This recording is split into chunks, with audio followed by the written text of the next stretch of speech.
Welcome to this week's edition of World Crisis Radio. Webster Tarpley here in Washington, D.C., as always reminding you to keep up with everything at tarpley.net, tarpley.net, also your source for all of my indispensable books about the current situation, and I'll refer to some of them in the course of the broadcast today. Now, we want to get one big idea across, and it has to do with the Federal Reserve and the $600 billion that Helicopter Ben Bernanke has now decided to put into circulation as a kind of liquidity stimulus. It's a hot money injection into the U.S. and world economies. Essentially, the Fed prints the money. They go and buy, essentially, toxic assets from banks and other things. If they buy treasury bonds, that'll be great. But the idea, of course, is that they buy toxic assets. They buy derivatives that nobody else will buy.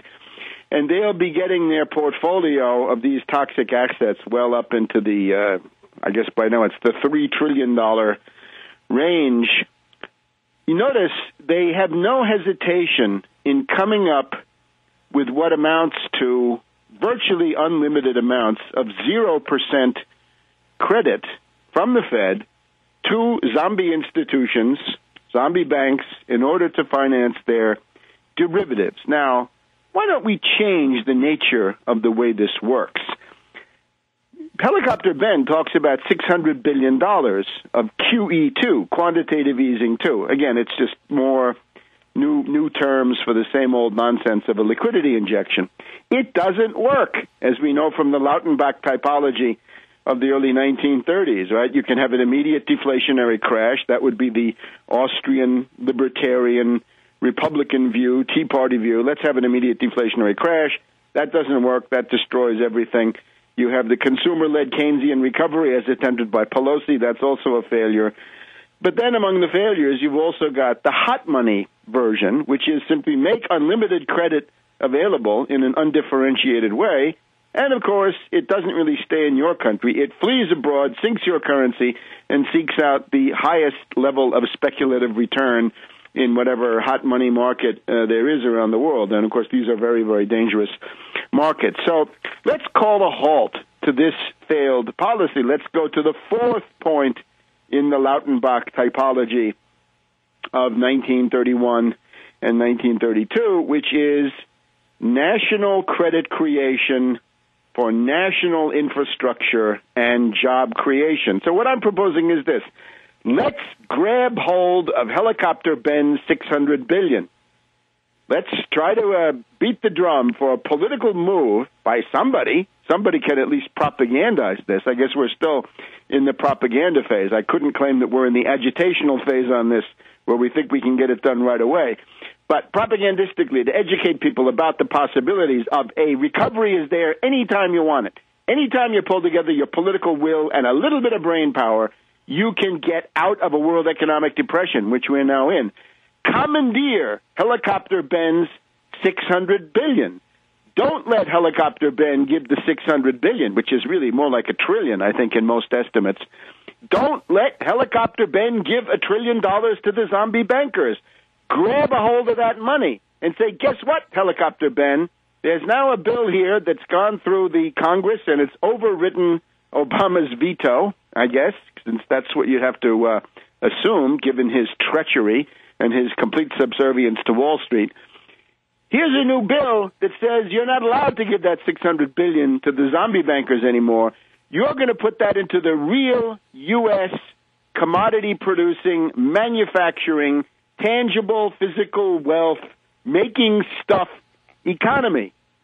And that's going to lead to a recovery. Now, we know what to invest in. The $600 billion or the trillion would be a very substantial down payment on the things we need, the kinds of infrastructure we're going to have to create anyway if human life is going to have a future and economic activity is going to have a future in this part of North America. And that will mean 100 of the most modern nuclear reactors, 100 fourth-generation, pebble bed, high-temperature nuclear reactors of the most modern type to replace this group of 103 superannuated, obsolete things left over from the pre-Carter era. They're all more than 30 years old. They're all pre-Carter. That's a disaster. And of course it's inefficient, and ultimately it might even be dangerous. But right now it's just mainly uneconomical and a drag on everything else. We need 1,000 hospitals to make up for the ones that were destroyed by the asset strippers, right? By our dear friend Scott down there in Florida with his Hospital Corporation of America, taking nonprofit community hospitals and turning them into for-profit asset stripping operations and then having them go bankrupt. Nice stuff. Wall Street jackals and hyenas. We need 100,000 miles of maglev rail. We've got to basically rebuild an adequate capillary system of transit, getting goods and people from one place to another all around the United States with ample links into Canada, into Mexico, headed into Asia and Europe across the Bering Strait, headed down through the Isthmus of Panama into Latin America, and so forth. 100,000 miles of fast rail and maglev rail. Right now, as you know, our passenger rail is collapsing, our freight rail is collapsing, our commuter rail is collapsing. We've got to do something about that. We've got to rebuild our water systems. We've got to do something about the sewage systems. We've got to rebuild canal and other water management systems. We've got to get back to using canals for bulk transportation, the whole tremendous area of modernization that can go on there. There are the plans, of course, to bring fresh water from the Mackenzie River in Canada down across the Great Basin to deal with these problems of water, right? All these wonderful reactionaries in the Intermountain West there who want to cut budgets. Well, what are you going to be drinking? Where are you going to get a glass of water? How are you going to have agriculture in these areas if you don't pull yourself together and make some huge infrastructural investments?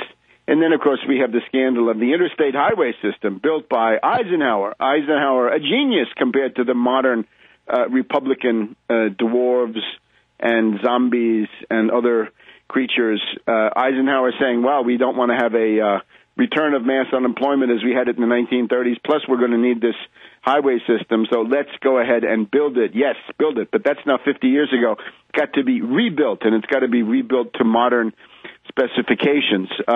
We have the intercounty connector here north of Washington, D.C. in Montgomery County, which shows what a beautiful engineering job you can do these days, although it took 20 to 30 years of slogging to get that one pushed through in the teeth of every environmentalist lunatic on the planet seemed to concentrate on blocking that road. Anyway, it's being built now, so it is emerging. There is progress. At least progress is available if you fight for it.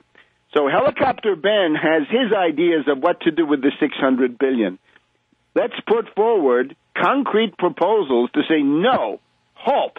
Let's commandeer that money. We're rerouting your $600 billion to $1 trillion, Helicopter Ben. You're not going to be able to pour it into this attempt to jack up the prices of bankrupt derivatives. And ultimately what's being done here is, of course, another backdoor bailout of Citibank and Bank of America and the others, right? Some of the others are not far behind. Any of these could blow at just about any time, as the history of the last 2 years shows us. So let's grab a hold of Helicopter Ben $600 billion. Now, the signs are auspicious. We have the debacle of Obama in the G20 last week in South Korea is largely due to a worldwide revulsion against Helicopter Ben and the U.S. Federal Reserve. So let's ride that into some institutional changes. They cough up 0% credit for production.